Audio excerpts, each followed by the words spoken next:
How to capture your mouse pointer when you use Windows and print screen to capture your screen. So I will place my mouse cursor here, I will press that button combination, and in the pictures folder, screenshots, pictures screenshot, a photo will appear. So I place my cursor here, Windows and print screen. I open this image which was captured, which will look exactly like this one. And as you can see, there is no cursor there at the sun. I closed that picture.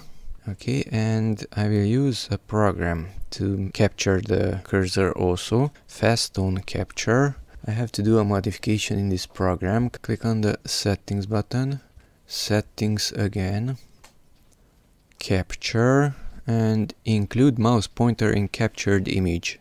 Check that one. Here at Autosave, Autosave is enabled and an output folder is specified. You have to do this also.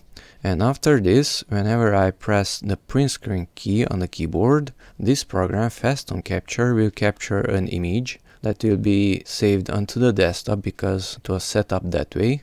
And when I place my cursor, let's say here, on the still image, it will be shown there. So I press print screen on the keyboard.